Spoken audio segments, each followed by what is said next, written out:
Welcome, everybody. I am Rod from the Murder Moose podcast, and with me today is Totemlydrunk from the Handle Scare podcast. Hello, sir. Hey, good to be here. It's not every day we get to podcast on my birthday, and we're talking Yep. Japanese cinema, so I could not be more enthused than I am right now. So let's get into this. Yeah, we're diving into Takashi Miike, one of the more influential Japanese directors, at least when it comes to American cinema. Right? The man has made such an impact that Quentin Tarantino loves this man. Hmm. I was just talking about how he did Sakoyaki Western Django, I think is how you pronounce it. If we kill any names in this, we're sorry. We're very, very American. He was the narrator in the for the film. He was like the storyteller of it. And from what I can tell and what I've been told, he saw Audition pretty early on and ended up being the reason why Audition got moved or got brought over to America. Um So Tarantino respects him, and it makes a lot of sense to me because he feels very much like a crazier Quentin Tarantino, right? Like it's like you take it's like Japanese cinema is very, very for us Americans, like it's very crazy, right? It's like Hmm. very like it's filled with like dark humor and it's filled with I mean Splatterhouse. You think of for Americans like who don't watch Japanese cinema, if you think about the samurai scenes in Kill Bill, like, where she chops the guy's head off and blood is, like, squirting all over that's a lot of Japanese cinema. Hmm. You go watch things like Tokyo Gore Police, one movie that you and I have discussed multiple times now. Um, just the Splatterhouse where they just overdo everything with blood. So the guy's known for that kind of over here, but you go look at his filmography and the guy does everything. Like this guy goes from genre to genre. He does he never stops directing. No, We he's a what busy bee. Like, this is someone who has done like musical comedies. He's done yeah, kid series. yeah, He's done westerns. He focuses a lot on like crime drama because he does a yeah, lot of movies focused around the yakuza or the yeah, gaijin and a lot of things like that. So he's not really yeah, necessarily known for kind of like the like live action anime esque splatterhouse slash mutation based yeah, movies that you and I are both a huge fan of too.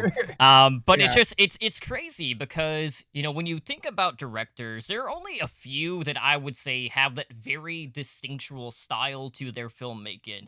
yeah, And when I look at someone like Takashi Miike, I personally would put him more in like the Wes Anderson category where he just has that style to him where I can immediately point out, hey, Takashi Miike made this movie because he's so yeah, distinct in the way that he approaches of his filmmaking, and it makes a lot of sense that Tarantino's a huge fan because they yeah, are two peas in the pod. And I mentioned I just watched Love First yeah. last night for the first time, which is another First Love, one, or First Love, First yeah. Love, I yeah, got it back dyslexic, whatever. yeah, But it reminded me a lot of Pulp Fiction. yeah, But the part that cracked me up the most in that movie is, at one point, after grabbing the drugs and they're in like the getaway car, yeah, there's that whole scene where the drug addict chick is basically like snorting the cocaine off the guy's crotch, and then we cut to like the warehouse or whatever wherever they're trying to hide,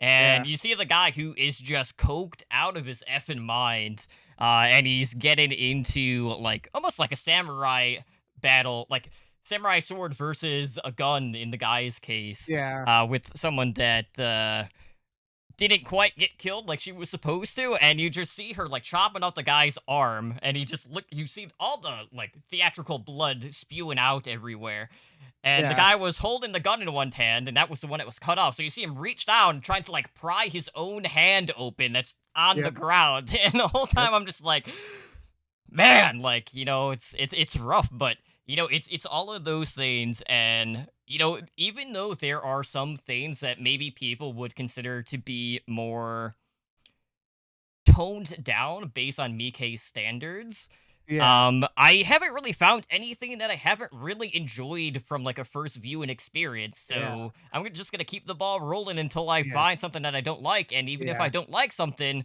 I know there's still plenty within that wheelhouse because this I is someone who has 100 plus features yeah. already. He I rewatched, Ichi the Killer last night, which is that movie, even for someone like me who watches as much stuff, that man goes to for uncomfortable in a way that very other like, few other film directors do, like, he wants to make you squirm in your seat Mhm. when he's doing these movies, like, there are rape scenes in that movie that are just like, "Ugh," you kinda cringe when they happen, and there's extreme torture stuff, and it came out in what, 2000 or 2001, and it's like, it's, 2001. This is stuff, like, before the whole, like, torture porn genre started going in the US, right? Because that really kicked off with Saw in 2006, Mhm. right? Yeah, then it was And so Hostel that really yeah, and pumped then the that ante. Hostel came yeah, but this is stuff that you're like, nothing that movie had at one point, they're trying to cut a guy's dick in half, like, in the just randomly in the middle of the room, and, like, it's just right like, "Yep, this is it." They're ripping people's a guy rips the guy's arm off while he's just sitting there. Mhm. It is it goes into sadomasochism, which is not a easy subject to do, like and he does it in this just really unique way, and it while having this dark comedy going at the same time and just going, "This guy ca" it's none like, watching these movies how he can do as much directing he has because they're all kind of minimalistic, right? When it comes to, like, he's not having big set pieces or big, like, you know, real big action scenes. It's all usually character stuff. You talk about the Yakuza stuff, and that's a lot of the focus in Ichi the Killer. A boss gets killed, and they're running around looking for the killer.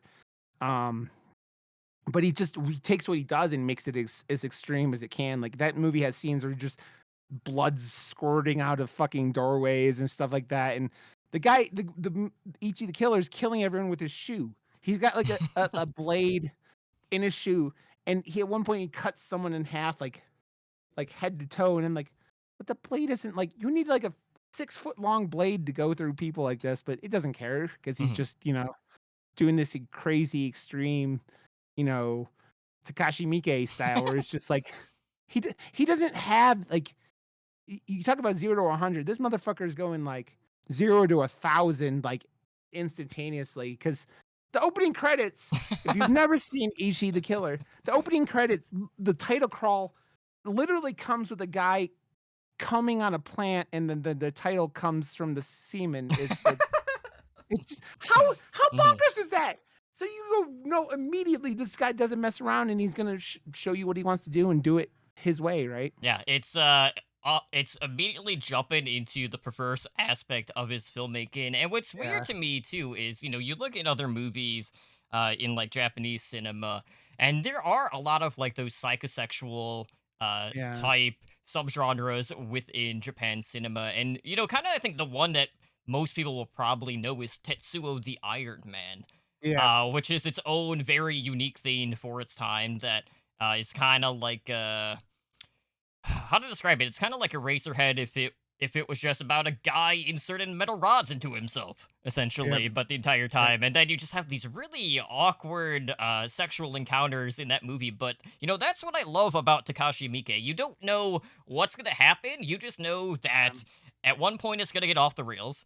At another mhm, time, they're just gonna keep raising the ante, and you just can expect a shit ton of blood and guts everywhere and other yeah. bodily fluids for that matter. Yeah. I mean, it's funny because, like, a lot of the horror hounds in the US especially, are probably gonna know him from Audition, right? Mhm. And Audition is literally one of the strangest movies that I've ever seen just from tone like, the tone of the movie because it's a movie that's like a romantic comedy/drama. It's really a drama for most of it where this widower is trying to, like, look for a new wife, and he does some kind of shady stuff to find her, and then it all backfires, and then people still see that movie as a torture porn movie, but it has like a 5 to 10-minute sequence at the very end of the movie. Mhm. It's a it's a weird mystery movie with, like, with his insane elements, like, you periodically get, like, the puke bowl the scenes in that movie because of how it's not an easy, it's again, I go back to the making you squirm in your seat kinda Mhm. thing, right? Um, and so he just seems to make the movie exactly how he wants to make it and doesn't compromise. Right, and one of the things I always loved about Edition 2 is it doesn't necessarily show all that much. No. When you see her kind of hovering over the guy and, she's doing her, kitty, kitty, kitty, It hum or whatever the heck it is. yeah, And you can hear the tearing of the flesh, yeah, and it's just like, that's one of the things that I really love about horror in a nutshell is just you don't always have to show the gratuity when it comes to the gore because yeah, your imagination is more times than not going to be a yep, lot worse than whatever is going to be displayed on the screen. yep, And there are yep, times when he just doesn't shy away from the gore, and then there's other times that he just hones in on that minimalistic approach that you were talking about, where yeah, I feel like from title to title, you kind of get different flavors in regards to like what extents he's willing to go to in order to yeah, show that sort of imagery on the screen. So yeah. it's kind of a toss up. You kind of don't know going into any Takashi Miike film what area of the spectrum you are going to get, and it just makes it that much Yeah. more inviting for a film It's experience. it's funny because, like, we were talking about it before we started recording, but like, if you go and talk to film critics in the United States, his thing that got the credit or got the attention was the 13 Assassins, right? Hmm. And 13 Assassins is a pretty historically based movie about these assassins who are trying to take out this, like, rogue lord that, like, they can't let, like, take over the country, basically. And the movie doesn't have it actually tones down a lot of the crazy elements from his movies, like, it doesn't do, like, like, the sadosexual, like, things that we're talking about with his other stuff, but it does violence like he loves to do, and it does it really, really well, and the movie is from, like, it's a pretty not tame movie, but more of a I think it's more of a it feels kinda like a Western take on a samurai movie, like, he's doing his version of what a Westerner would do about a samurai movie, right? Yeah, and I think that's kind of important for filmmaking too, because we haven't always necessarily had that sort of eagerness to explore foreign horror or just filmmaking in general. Because it wasn't Yeah, until really Parasite won Best Picture when a lot of more people were open to, watching yeah, more films, whether it's, French or Japan or anywhere really. yeah, Now we have Titan like sweeping cans, which yeah, recently got a theatrical release in the US on October 1st, which was another absolute bonkers movie, which I would highly yeah. recommend. I haven't seen that one yet, but I need to, yeah. It's definitely perverse in all the right Yeah, ways, which is all yeah. you really need to know. Well, it's funny though too because, like, that effect is actually going back to Japan too, like, Mhm. the Japan is like I've never heard of Japanese, remakes, but they're currently are going to like they have a Cube remake coming out, They do. which is which is kind of crazy, right? Because like you always think of you hear remake and you automatically think of America because it's always American like studios trying to capitalize on films that had success in other Mhm. countries, right? That's why we have Old Countless. Boy, yeah, Mhm. Old Boy. I always go to things like that, like Let the Right One In, going into Let Me In. But it's interesting to see like these other countries like kind of like embracing the cultures of other because that's one of the things like we talk about on Murder Moose a lot. We talk about foreign horror because and it's one of those things that it's not always immediately easy to get everything in a foreign film, especially a foreign horror film, because the horror is it's embracing the fears of the country, right? And so like all the things that make people scared in those countries it don't always translate. Mhm. So it'll be interesting to see in, like, how that translates and how Cube translates into, Japanese cinema, but, like, I feel like all this has a lot to do with, how Takashi Miike's his style is so prolific that I mean, like you said, he's made 111 he has 111 directing credits, which is the man just basically doesn't stop. He just doesn't ever stop, like, I don't know how you're in production, like, even when he only does 2 movies a year, which is him slacking, Mhm. joke. He's like doing all this he's doing this stuff crazy all the time, and you're talking about all his different, genres, and he's doing kids movies, he's doing animes turned into films, he's doing, all these Yakuza films. He must really have a real, like, Yakuza, kinda thing. Um, he even I mean, he doesn't, like yeah, he does so much, and he's so prolific that it's like I I don't know how many other Japanese directors I could, like, name, right? Like, it's he's up there with stuff that I think of some of the crazy lower budget Japanese stuff I Mhm. really enjoyed, like Versus. Like, Versus is an awesome movie. Um, but, like, the only Japanese director that, like, his name carries over is Takashi Miike. He's the one who, like, has made such an impression on people like you and me that it means, it just shows you how far his reach has been.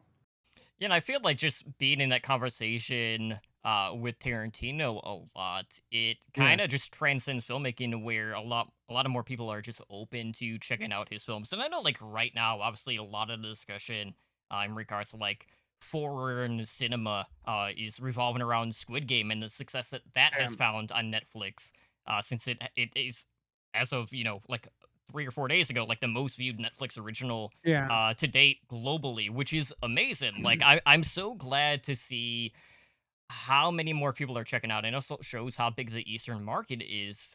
Too on top of that, but the reason why I Yeah. bring that up is Takashi Miike actually has his Death Game type movie, which is As the Gods Will, Yeah. which is I would say more toned down in regards to the over the top violence aspect of it.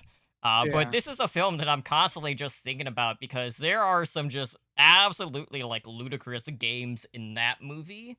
Yeah. Where I wouldn't say like they're, the childlike ones that you would see in Squid Game. But, if you are just coming off of watching Squid Game or watching another series on Netflix like um, Alice in Borderland, which is another one in similar vein. Check out As the Gods Will because I think people will definitely enjoy that one. And the one Yeah. scene I always go back to in that movie is with the snowboarding bear because it looks so comical, but it Yeah. feels so out of place in that movie Yeah. where you're just like it has an effect on you where it's the only thing that you're going to be thinking of after you view it. And I Yeah. love the completely asinine things that you get to see in Oh, cinemas. I think of the scene in Each of the Killer where a guy, I think he's running out of, like, a whorehouse or something, just completely naked, like, down the street, and everyone's just like, ridiculous things happen in his movies, and no one reacts to him. Like, one of the last scenes in Each of the Killer, like, this dude hangs himself from a tree, and all these school kids are walking by, and, like, no one is, like, running away screaming, no one's doing it. Everyone's just like, "Whatever, yeah, whatever, not a big deal." It's just, like, normal. It's like he has this, like, other Earth. It's like, it's like all the, like, the Loki and stuff, like, we're on a parallel Earth where, Mhm. like, just this crazy shit happens constantly, and, it's it just I always appreciate when directors do things like that where they build their worlds. Like, they do this thing where they, like you kind of you it the worlds feel lived in, and it doesn't have to be, like it doesn't have to be, like, completely sane, it doesn't have to be anything, but, like, you feel like they're not like, the world isn't just starting with the movie, right? Like, it's been there, like, things exist, like, people operate, everything works, and everything, that this, Takashi Miike does feels like that. It feels like it's this, like he's got this whole world in his head, and he knows all the characters, like, from the dishwasher to the, like, the Yakuza to like the everything because he goes all over the place and he does all this stuff and it makes it makes all of his cinema feel like so much like so much like more real because it's not just like 3 characters. It's the entire world, right? Mhm.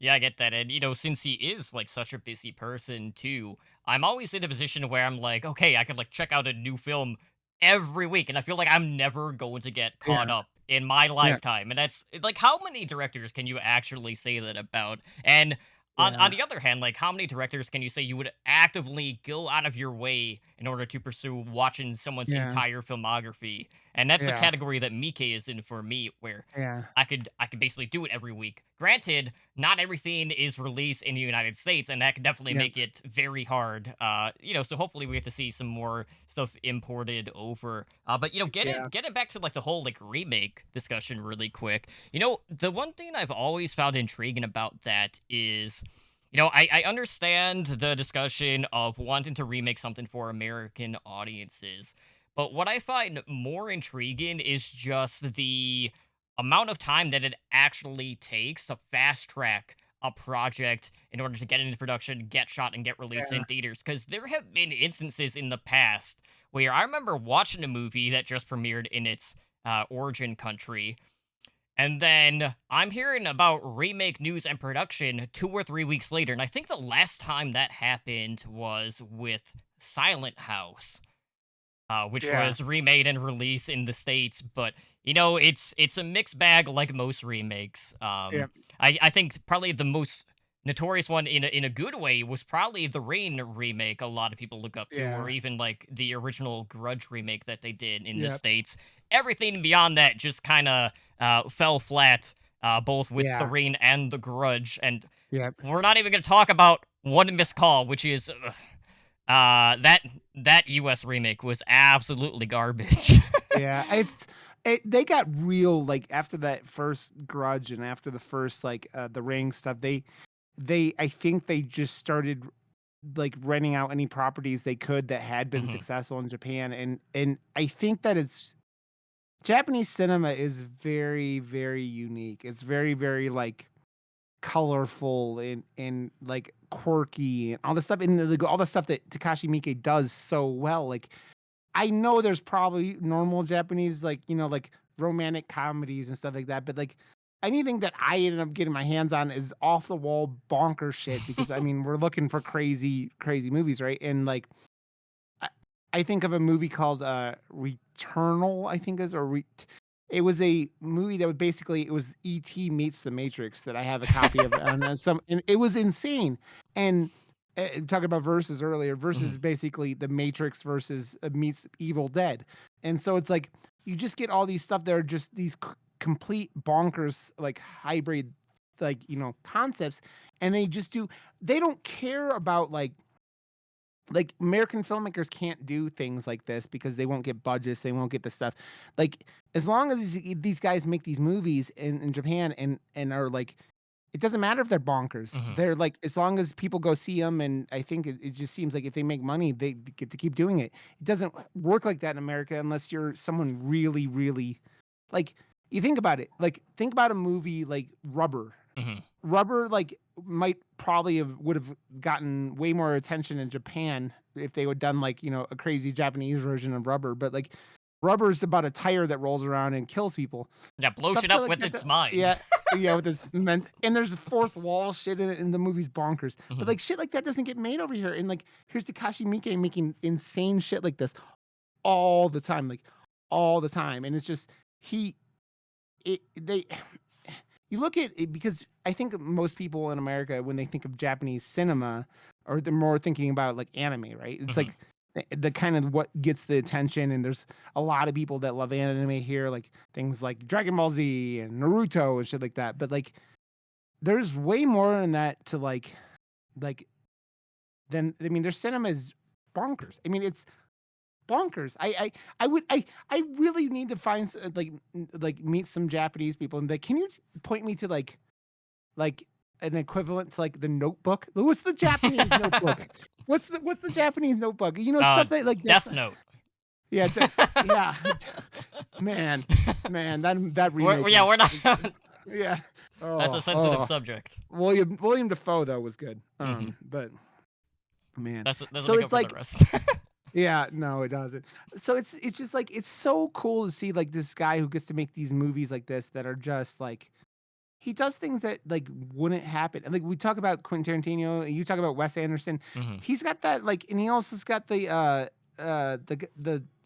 brothers that made Fargo. He's kind of got that kind of vibe. What's their name? I'm drawing a blank. The Fargo directors, those two brothers, they Cohen brothers. They Hmm. kind of got. He's got like a Cohen brothers feel like to it. Like there were like you got these quirky characters in these quirky situations, right? That like it just they're a little bit quirkier, right? Just a little bit. Like it's yeah, it's all like it's just cool seeing someone just doing such, off the wall stuff that is entertaining. And I'm sure there would be plenty of stuff that this guy does that we wouldn't be into. Again, Hmm. like all these kid movies.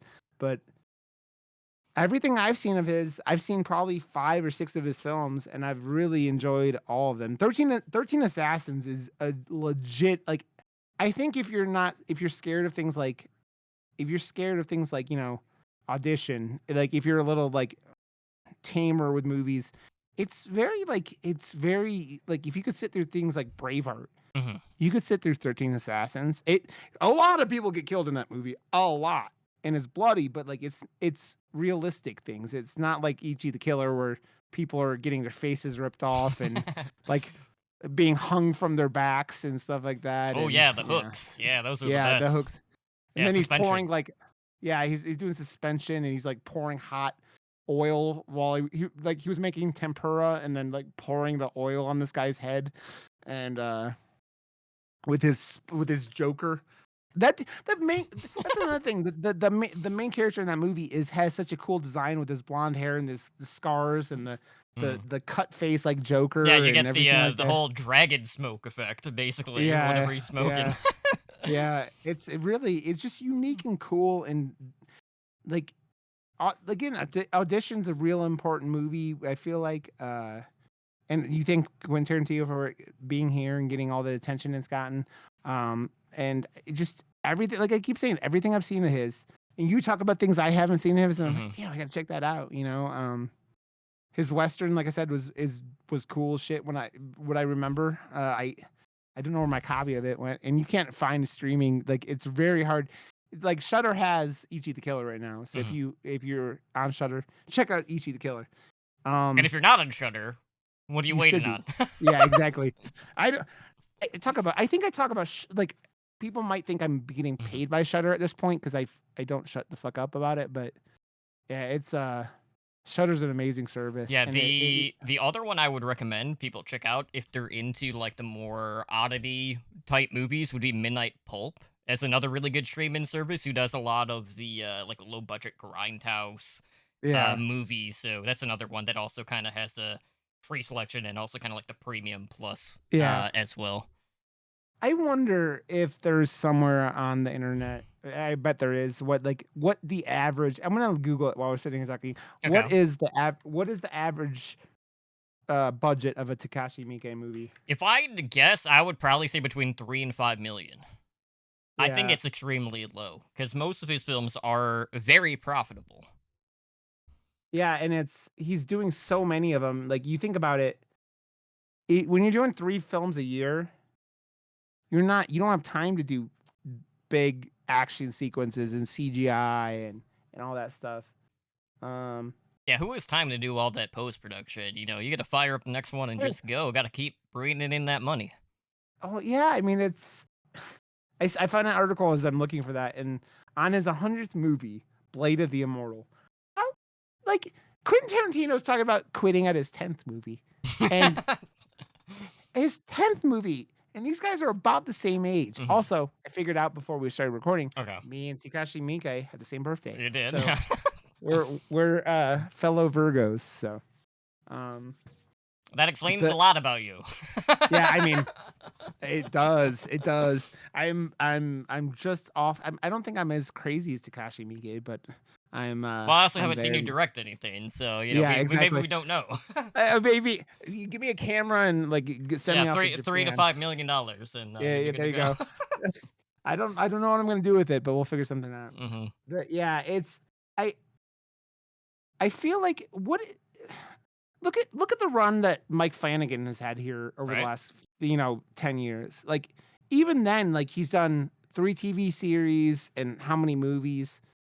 Like, 4 movies? 5 movies? And that's like 3 years for Takashi Miike. Like, he's, like, doing all that so much, like, like, he's just producing constantly, and it's such an impressive feat as someone who doesn't, and they all make money, like you said, right? They all make money. He, he also he seems like he hires a lot of the same actors in his Mhm. movies because, like, kinda like Tarantino again, the guy from, Audition was in Ichi the Killer. The not the, main character, but the kind of, creepy, producer who kinda came up with the idea for getting the new wife. He plays one of the yakuza in Ichi the Killer, so it's, man, it's I just all of like, very rarely in like, with American films do things make me, like, kind of, like, uneasy, and Takashi Miike does it all the time, like, all the time, like, I like, no American film could do the "Come" opening screen title without, like, it would get, like, banned by the MPAA, right? Yeah, Like, immediately. and like, so stuff like that, and, like, it's funny because like, diving into cinema from other countries, you see things that you wouldn't ever see, like, did we talked about a movie called, Der Samurai on my, podcast, and which has an erect penis at the very end of it. Mhm.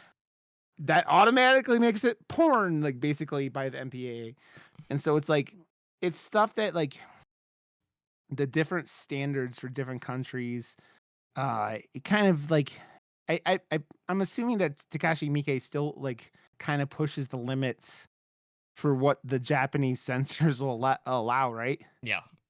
Yeah, and Because if I were to, like, cherry pick a project I wanna see from Takashi Miike, and this is gonna go back to our remake discussion, I wanna see Takashi Miike do his own take on something like Brain Damage, like, bring yeah, in the show tune seinen penises, with the whole LSD trip, yeah, extravaganza, because, like, that type of movie would fit right up his alley, especially with like the deep throat scene in Brain yeah, Damage. It's yeah, just I feel like it's just suited perfectly for him. He could go in one of 800 different directions.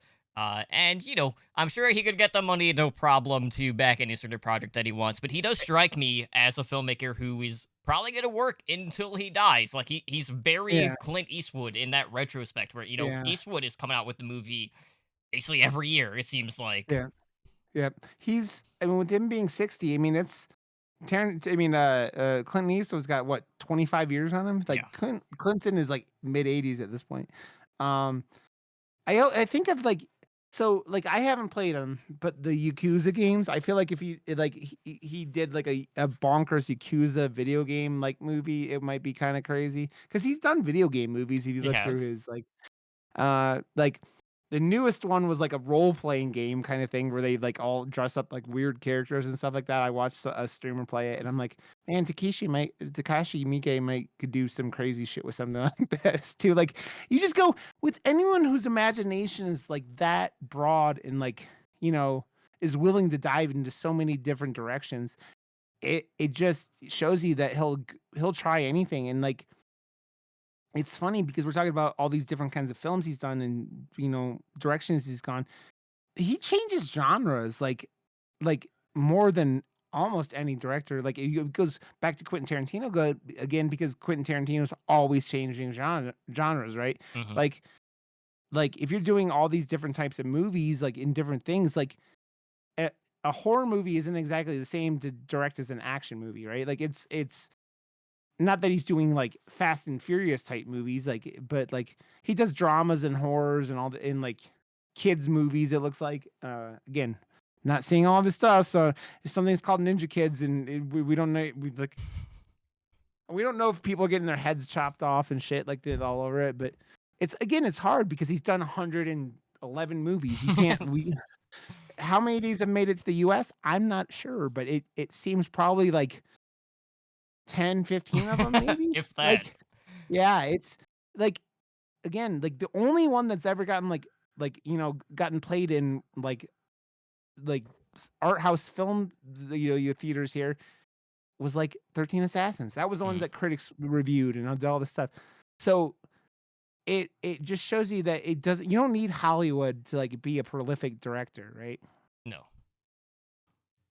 It just I mean, Hollywood makes things big and, fancy.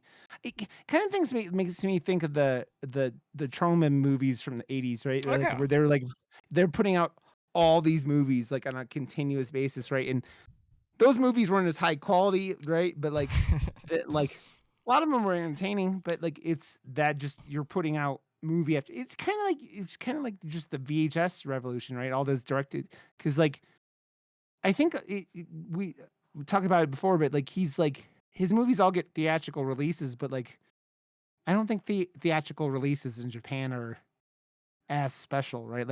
I mean, not as what am I trying to say? It's they're, there for, 2 weeks and then, Mhm. they're on video or Yeah, it's a whatever, limited right? run. Yeah. Plus, So, you're not having as many screens either in that yeah. regard too compared to the US. But like Yeah, that's there's That's yeah. that's a whole other thing because obviously, you're not gonna make as much money in some cases, and we see a lot of like U.S. movies going over and making a buttload of money overseas too, Yeah, and some movies perform a lot better overseas. Like I think probably yeah, the first thing that would come to mind as a gamer would be like World of Warcraft when they did the movie. yeah, It made a fuck ton of money yeah, in like Asia, not so much in the U.S. because it was panned by a yeah, lot of critics and a lot of the gaming community yeah, as well. But that's one of the things that I just like about Mike. It's that vibrant perversion where yes, it is very similar to Trauma, yeah, but it's not as low like budget schlock yeah, as like a yeah. Trauma movie is. Yeah. It was more of a comparison with, just, it's like a factory line Mhm, with him, right? He's just mhm. he's like, produ 'cause where are you getting scripts that you're doing 3 movies in a year?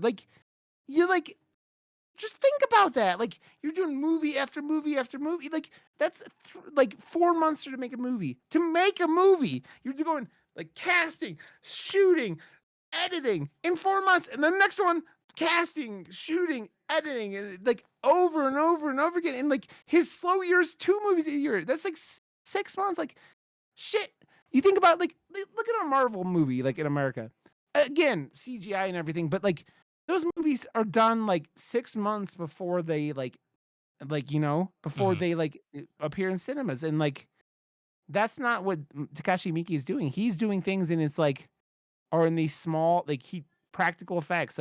He does some CGI, there are some terrible CGI shots in Ichi the Killer when he's when Ichi cuts a guy in half with his foot blade thing, and you're just but it's mostly just practical effects. I We talk about go back to Tokyo Gore Police. If you've never seen it or have ever heard of it, just think of the old school Power Rangers show just with immense amount of gore and Mhm. nudity added on top of it. Yeah, it's It's the same kind of thing. basically. I mean, the best thing to compare it to in recent times would be like Psycho Gorman. Just think Yeah, of it less as like the robotic aspect and more in regards to like mutations, where instead of having a body part, you have like a chainsaw or a bone yeah, saw or whatever. And instead yeah, of having like a bottom half, if you're a woman, you have an alligator, yeah. things like that. It yeah, but it's all practical effects, and so they have these practical things, and they're not doing a bunch of CG that do little amounts of it, and just have these small, cheap productions. It's again, I will always be a proponent for practical effects in Mhm, horror, and I know, the big story that's been, the last couple days has been the Loomis makeup in mhm. Halloween Kills, right? And how they made this guy look exactly like Donald Pleasant and, with just makeup, Yeah, and it looks and fantastic. yeah, and guess what? It's gonna look fantastic in 50 years. Mhm. It it won't have some new CGI thing that makes it look, like crap in 50 years. Like it's just practical effects done well. Well, and that's why like all of his films, Takashi Miike's films feel so pure because it's not it kind of you watch his movies, they kind of have that soap opera quality to Mhm. them, like with the like kind of like because they're doing small sets and doing all that stuff, but he's doing practical effects and doing all this stuff, and it's like, okay, he's doing what he's doing, and he's making the best out of his assets, and just goes, "Fuck it, I'm doing this." And I think I think he's been offered like to slow down and make bigger movies, and I don't think he wants to, right? Like, It's like, I "No, think it's no, one. I'm doing good in this lane. Yeah, Fuck all of you guys, I'm staying here." yeah. I mean, dude, 111 movies directing. 111. That makes people like me feel like we're lazy, right? Like we're not directing 4 films a year like that, you know? Mhm. I get it, like Yeah. It's it's if you go look at his IMDb, and it's so impressive. I mean, there are things that I'll never see but like it's just so many movies. So many movies. Like, and again, they're just he just keeps going, man. Just keeps going and doing his thing. And it's impressive because those movies that do make it here are just really well done. They're weird. Mhm. Again, Ichi the Killer is a fucking weird movie. Audition is a weird movie that you kind of are going along for the ride. First Love is a bonkers Tarantino type, like Wes Anderson type, like weird, like crime drama, and it's that movie is pretty like tame in a lot of ways, but it's Mhm. also it has its bonkers scenes, right? Like because of the drugs and crazy people. You're talking about getting a hand and gun and shit like that. Yeah. So it's the man can direct, man, and I'll give anything he does like a shot if I get to see it. Like As long as you can get your hands on it. yeah, exactly. It's not very on any of them, man. Like I bet you go. I bet there are dark parts of the internet. When I say dark parts of the internet, what I mean is not exactly legal places that you could download his movies. I mean, it's been a thing for a long time when Mhm. shit doesn't get translated over here. I was in college watching Naruto, like the anime, like long before it had gotten brought over to America because people were translating it themselves and putting subtitles on it, and and putting it out there. And this, I bet you there are places that you could probably track down a lot of Takeshi Miike's movies, and just enjoy them there. But it's again, it's one of those hard things about watching a director that has so much stuff and also is Japanese. Yeah, because like, there are, like, Japanese movie streaming sites that you, could sign up for, but, like, a lot of them don't actually stream in the US. Now, I haven't tried, Yeah, like, a VPN or anything, which would probably yeah, be the easy workaround, but, I mean, you know how VPN speeds can be, like, if you're not paying for good yeah, ones, it might just be unplayable in yeah, retrospect. But all in yeah, all, like, if something is, something you can acquire that is a Takashi Miike film, I would definitely recommend it because you can really get just the overall vibe just from watching any movie of his to know whether or not you're going to love it. Is everything going to translate perfectly for like a US audience? Probably not. But because there are so many comparisons that you can take from his work to, say, Quentin Tarantino, I feel like that makes it easier for the US audiences to kind of just ease into his filmography because it's more familiar to them than just the more batshit crazy Splatterhouse movies that we see elsewhere in Japan, which yeah, are a riot in their own right. yeah, But, I would say those have their own sort of extremes, and I don't think everyone would necessarily have the amount of patience required for some of those movies yeah, because a lot of people see something and they just write it off as like that's fucking stupid and then they yeah, just like why am I watching this and then they just yeah, stop watching it like they don't go yeah, along for the ride so to speak where they're just yeah, like all right I'm done I'm good I've seen it parts of it that's more than enough for yeah. me and then they just shelf it so I Mike's not I one. feel Yeah, I feel like there are. you have the one I wouldn't for most people suggest like Ichi the Killer as your As the first first view, dive-in with him. yes. Yeah. Mhm. But a movie like that, man, like you don't like I know personally, I I have to be like that movie if I'm in a bad mood trying to watch it or like in the wrong mood trying to watch that movie, like I tried to watch it a couple months ago in the Mhm. opening credit scene. I'm like, okay, not today. Like just because it's like it's a lot. I'm not saying it's always a lot, but like you have to be in kind of a mood to watch the bonker stuff. And like he just it's just someone that in a country like America that has so much where the creative people get so much of their, free will taken away by studios Mhm. and producers and stuff like that. It's just so good to see a guy who just apparently makes the movies that he wants to make and makes them how he wants to make them and makes exactly what he wants because that's what he loves to do, right? See, all I took from that, Rod, was like, from your perspective, is you want to be forewarned before you get hit with the money shot with the I mean, title credits. just give me a fair warning before cum is dripping into a number 1. I mean, I'm not saying I'm opposed to it. What I'm saying is just give me a Mhm. fair warning, like a countdown, like Yeah. 3, 2, 1. Blast stuff. Yeah. Yeah, Perfect. blast off. Yep.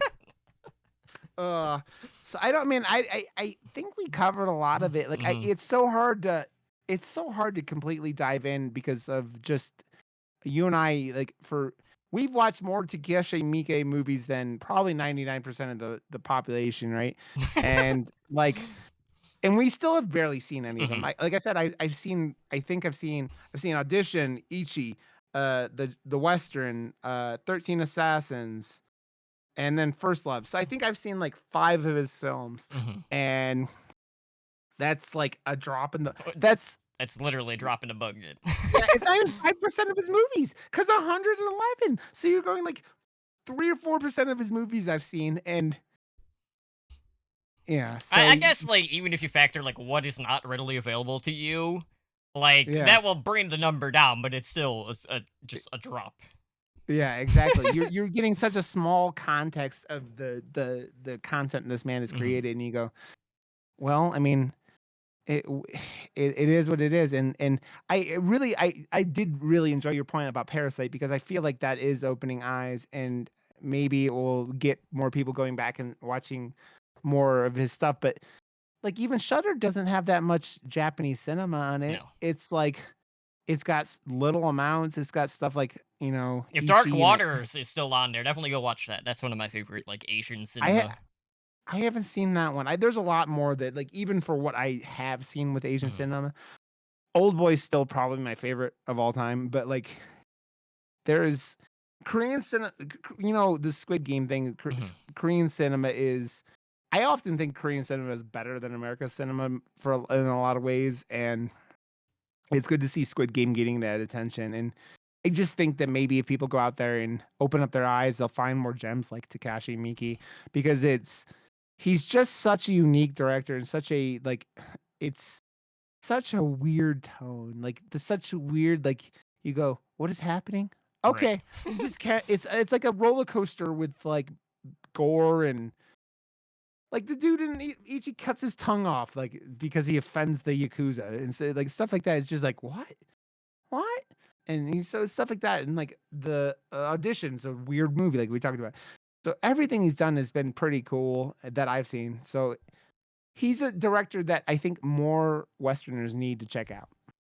Absolutely. I could not agree more. But yeah, we are kind of like getting to that point where my movie stream starts fairly soon, so I Yep. think we should probably Er, wrap it yeah, up. we have Um, to wrap it up for time limits anyways. absolutely.